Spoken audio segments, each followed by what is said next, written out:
tambah banyak lagi. DM juga gitu, Mas, tambahnya itu 150% lebih. Mestinya kan harusnya lebih sedikit, tapi ternyata lebih banyak lagi. Dan lain-lain lah gitu, nanti terlalu banyak, nanti terlalu ya. Dan lain-lain nanti bisa dibaca lagi, nanti bisa di-share. Ya, langsung. Ya, ini kondisi sekarang kan kita masuk ke lansia semua ya. Lansia sekarang kan 56 ke atas jadi lansia, dulu kan 60 ya, yang 56. Iya, cuma 1-2 di antara ini kan paling banyak kan lansia. Ya. Dari usia 45 sampai 75 itu ternyata masalah kesehatan yang paling banyak itu hipertensi. Ya. Nomor 2 itu stroke, nomor 3 artritis, ya, sakit persendian dan sebagainya. Nomor 4 kegagalan ginjal ya, atau fungsi ginjal yang menurun. Nomor 5 baru DM dan kanker. Ini dan itu kira-kira seperti itu, tapi kombinasi dari penyakit yang itu ternyata banyak juga, seperti yang orang yang lebih dari satu penyakit itu ternyata 34,5. Ada yang kira Bu Tina itu apa aja Bu yang dikeluhkan? Bu Tina usia sekarang berapa Bu? 91. 9 tahun. Yang dirasakan sekarang apa? Apa sama apa? Kan tidak cuma satu. Hipertensi ada? Saya sering pusing. Pusing. Terus apa lagi? Uangnya banyak kok pusing kok Bu?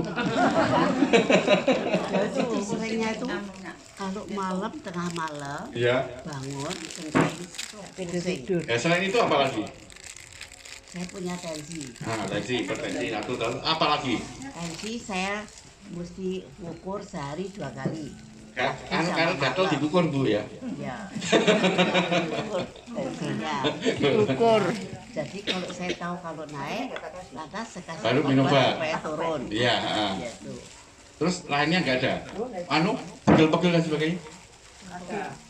Ya kaki. Oh iya, berarti kan ternyata kan lebih dari satu itu lebih banyak kan? Tidak cuma satu ya. Jadi ternyata ini kombinasi satu penyakit itu kira-kira 34% ya. Kombinasi dua penyakit 28 dan seterusnya sampai yang ada 5 itu 2,3% kan? Ada yang penyakitnya tidak cuma satu. Lanjut aja nanti. Enggak. Ya, gini Bu, Bapak Ibu sekalian, kalau tadi kan kalau kedokteran konvensional itu melihat manusia kan sebagai manusia seperti mesin saja, ya kan. Tapi kalau kedokteran konvensional tidak, manusia itu bagian dari dunia ini, tidak cuma orang per orang, tapi bagian dari dunia ini. Kalau dunia ini jelek, kita juga bisa ikut jelek. Ya maka disebut kita harus memikirkan baik mikrokosmos itu yang ada di diri kita sendiri maupun makrokosmos yang ada di sekitar kita, dunia dan seisinya ini. Itu harus kita pikirkan. Konsep keseimbangan dari diri sendiri maupun luar itu harus ada. Kita kelihatannya bagus, tapi luar tidak bagus, nggak seimbang, akhirnya juga jadi penyakit. Itu ya. Lanjut. Nah, kalau tidak spam akhirnya jadi sakit tadi. Lanjut. Nah, manusia itu sebenarnya kan terdiri dari badan sendiri ya, terdiri dari main itu apa itu ya? Pikiran ya? Bukan. Main itu bahasa Inggris, tapi bahasa Sanskertanya, jadi antara Inggris sama Sanskerta, duluan Sanskerta itu tadinya katanya manas, tapi diterjemahkan ke Inggris jadi main. Manas itu ternyata pikiran, perasaan, emosi. Jiwa beda lagi. Nanti ibu jiwa sama roh nanti bingung lagi loh. Ya, jadi pikiran, perasaan, emosi itu sangat-sangat mengganggu dan itu di tempat yang tengah. Jadi body apa badan kita kan sebagai akibat, ya kan?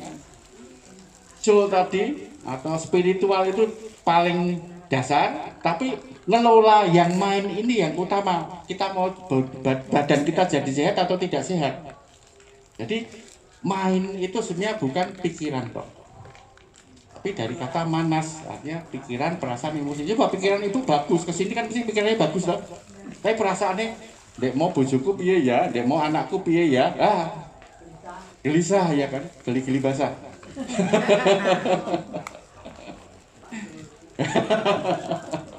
Ya, jadi itu adalah pikiran, perasaan, emosi harus seimbang. Kalau nggak seimbang, akhirnya badannya yang kalah. Itu ya. Ya, lanjut. Lanjut aja. Ya, oke. Bapak Ibu sekalian, ini tentang herbal, ya. Jadi sebenarnya sebelum ada obat-obat kimia itu sejak Hippocrates, jadi 3 abad sebelum Masehi, itu pengobatan kita itu dengan herbal. Herbal itu di dalam hal ini pengertiannya termasuk makanan yang kita makan harian itu. Sebenarnya dokter yang paling utama itu sekitar kita, lingkungan kita, termasuk makanan, ya itu baik tumbuhan, baik hewan, baik mineral dan sebagainya itu. Sebenarnya yang utama itu. Tapi setelah ditemukan sesuatu, akhirnya jadi bahan kimia yang kita makan, yang kita minum waktu kita sakit kan. Contohnya misalnya kalau ibu panas atau sakit kepala dan sebagainya, minum apa? Paracetamol ya. Paracetamol itu dari apa? Dari kina, pohon kina. Tahu rumus kimianya, dibuat obat buatan, akhirnya ginjalnya, liver kena kan. Obat jantung digital, digoksin dan sebagainya, itu kan dari tanaman juga, akhirnya dibuat kimia dan sebagainya. Ya, ya. Yang ada yang kolesterol tinggi, banyak ya. Sekarang banyak sekali. Obat kolesterol apa? Golongan statin kan, simvastatin, artostatin dan sebagainya kan. Itu dari apa awalnya? Sejarahnya Ibu pernah baca enggak? Statin itu. Itu dulu waktu tahun 50-an di Amerika itu banyak orang jual jamu dari Cina ke sana. Ya, untuk kolesterol, untuk jantung dan sebagainya kan. Tapi di sana kan waktu itu sudah ketat kan, tidak boleh semua orang, sembarang orang jualan seperti di sini kan, kita gelar kloso terus jualan obat di pinggir jalan bisa. Kalau sana kan nggak bisa, itu dia ditangkap, kembalikan ke Cina sana. Tapi ada peneliti dari universitas ternama di Amerika itu, guru besar, dia tidak cuma sekedar itu. Ini mesti ada sesuatunya yang jadi rahasia kenapa ini bisa orang yang sakit jantung, kolesterol dan sebagainya itu kok bagus, akhirnya dia ke sana. Apa itu yang dilihat? Itu angka tahu Ibu ya? Iya, itu beras yang difermentasi kan. Ternyata itu di sana ada bahan yang nama statin, itu yang menyebabkan kolesterol bisa turun. Akhirnya jadi obat ya, tahun 60-an mulai jadi obat yang dijual atau yang diresepkan oleh dokter. Tapi mulai tahun 80 efek samping dari statin keluar. Ya, jadi pikun, kena gula, DM tipe 2, gagal ginjal dan sebagainya. Karena apa yang diambil cuma satu bahan. Padahal kalau bahan alami itu udah satu kesatuan yang bisa saling mengisi, ya. Hingga efek sampingnya relatif tidak keluar kalau dosisnya sesuai. Nah, kenapa herbal itu kadang-kadang dipromosikan bisa untuk penyakit 1000 macam penyakit lah kadang-kadang gitu ya. Orang yang nggak pernah belajar, banyak sekali teman-teman dokter yang nggak pernah belajar ya mesti apa sih kalau wong desa wae mangan loro kok ngombe katalah misalnya gitu ya. Karena apa? Mereka tahun 60-an itu pendidikan kedokteran tidak menyertakan herbal, sekarang mulai menyertakan herbal lagi. Ada tokoh-tokoh herbal, kedokteran herbal di Indonesia itu dulu dari Solo. Itu saya baca 1906 beberapa itu sudah mulai. Soeharto, dokter apa itu banyak sekali. Nah, ternyata herbal itu dia memproduksi apa yang disebut metabolit primer ya, untuk biar dia tetap hidup, dia tetap tumbuh, yang disebut metabolit primer itu ada protein, karbohidrat, ya, lemak, dan mikronutrien seperti vitamin, mineral dan sebagainya. Vitamin kan harus kita harus makan dari luar kan, nggak bisa kita produksi vitamin sendiri, nggak bisa. Nah, itu kita ambilkan dari tanaman. Ya, selain itu tanaman itu juga ada produk yang disebut metabolik sekunder. Ya, ini yang berfungsi untuk pengobatan manusia sakit. Ya, satu tanaman itu bahannya itu bisa 2.000 sampai 12.000 bahan yang ada di situ. Dan itu campurannya sudah sesuai. Beda dengan obat-obat paten. Coba misalnya obat flu apalah gitu ya. Mungkin isinya 5 dan sebagainya. Itu pun juga belum pas dosisnya atau komposisinya. Tapi kalau alam itu menangnya sudah pas gitu. Ya. Nah, itu metabolit sekundernya itu digolong-golongkan ya, di dalam kedokteran itu ada ya golongan alkaloid ya, misalnya nikotin, kafein, kolkisin dan sebagainya itu ya, itu untuk bahan macam-macam lah gitu. Ada terpenoid, ada mentol, akromis dan sebagainya.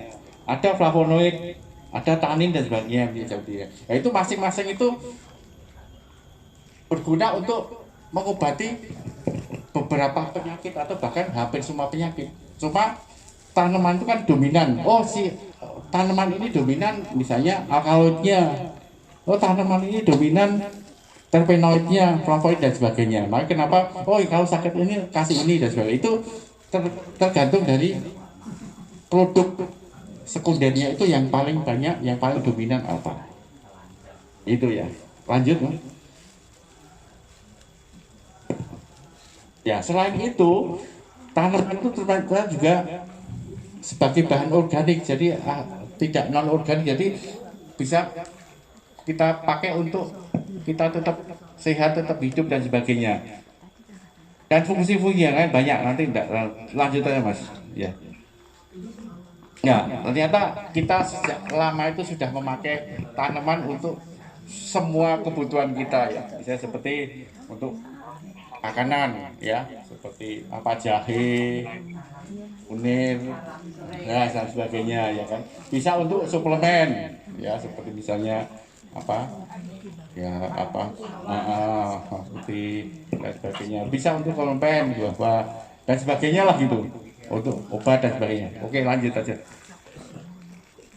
Nah, tapi diingat herbal tidak tanpa efek samping. Jadi kalau ada bilang, oh herbal nggak ada efek sampingnya, salah. Tetap ada.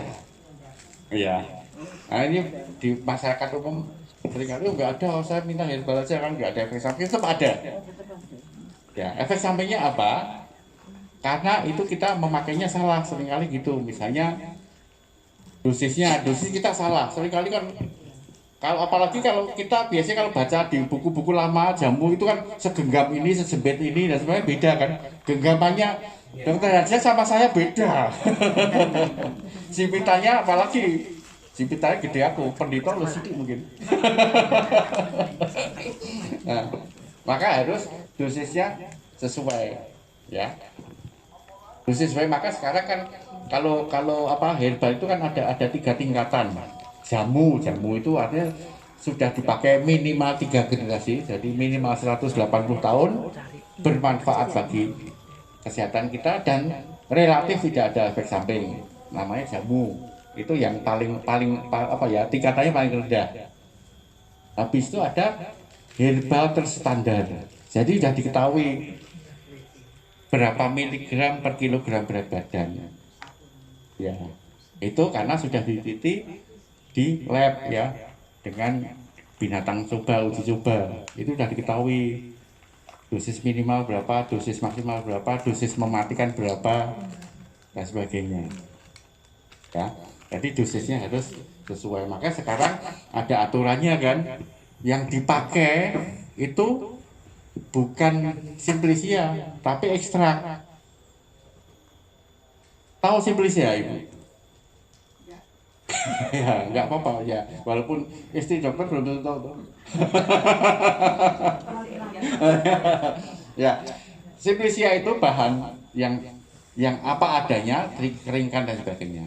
Kadang-kadang terus dibuat bubuk dan sebagainya. Sekarang nggak boleh itu masuk kapsul, nggak boleh. Ada aturannya tahun 19 itu kalau pakai itu bisa kena pasal. Nah, yang dipakai sekarang ekstrak, jadi itu diambil sarinya ya. Ya dimasukkan, tapi yang nggak boleh yang apa Simplicia di anu terus masuk nggak boleh. Itu kena pasal-pasal itu nanti, karena ternyata efek sampingnya endapannya itu menyebabkan ginjal, liver dan sebagainya kena. Itu maka pemerintah ada aturan itu. Nah, kalau kita godok sendiri biasanya terus diminum dan sebagainya itu biasanya kan sudah nggak ada. Sebenarnya itu kalau dikeringkan jadi ekstrak juga. Nah, cuma ukurannya kadang-kadang yang kita nggak tahu ya. Nah, kalau Bapak Ibu sekalian lihat buku gitu, ya, Farmakope Indonesia dan sebagainya itu kan ada di internet lah, gampang lah itu. Nanti ada sekian mili per kilogram berat badan, atau misalnya berat badan di bawah 50 misalnya cuma 125 mili misalnya gitu ya. Nah, kalau ibu nggak punya ekstraknya gimana caranya? Tapi ibu punya bahannya, misalnya di apa di kebun atau di rumah ada itu ibu bisa buat sendiri ya.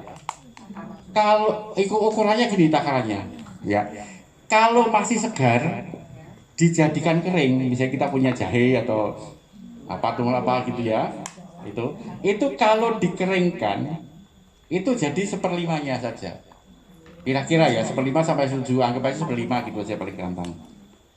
Kalau kering jadikan ekstrak itu kira-kira 1/5-nya juga.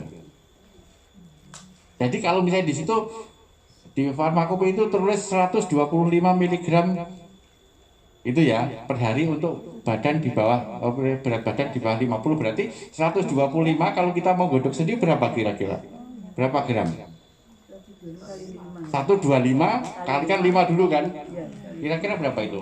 625. Terus kalikan 5 lagi. Karena itu kan kita ambil loh, jadi masih segar loh. Ya berarti kira-kira cuma 3 gram. Ya, kalau jimpit gitulah, jimpitnya Bu Suradi sama jimpitnya Bu Badrio itu mungkin lebih besar loh, ngoyo jubo ya. Ya kalau jadi itu kan kita bisa jadi lebih apa lebih terukur, kalau dulu kan enggak.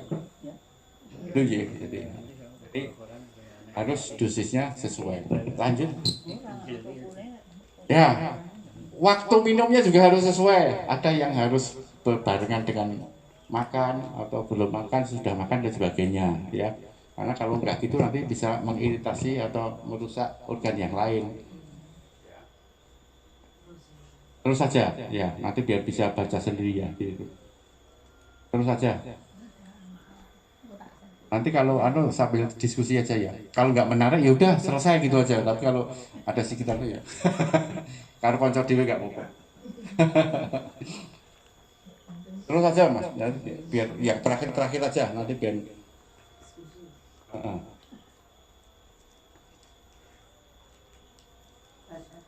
Ya udah side effect dulu ya. Jadi ternyata banyak sekali side effectnya juga kalau salah cara minum dan dosisnya ya, seperti misalnya ini untuk gastrointestinal ya, seperti misalnya bisa menyebabkan perutnya sakit dan sebagainya, bisa mah diare, bisa mual dan sebagainya ya, muntah mual dan sebagainya. Lanjut, bisa justru untuk saraf-saraf juga bisa apa terjadi efek samping seperti sakit kepala, nggak bisa tidur atau bahkan malah ngantuk terus ya. Lanjut, jantung juga gitu, bisa justru menyebabkan apa tensinya naik atau malah turun, juga bisa berdebar-debar dan sebagainya. Lanjut, alergi ternyata juga banyak yang minum herba yang salah jadi kena alergi. Lanjut, ya gula darahnya juga bisa drop atau bahkan naik. Lanjut, efek ini kecil-kecil, nanti dibaca sendiri aja ya, nanti biasanya di share di ya di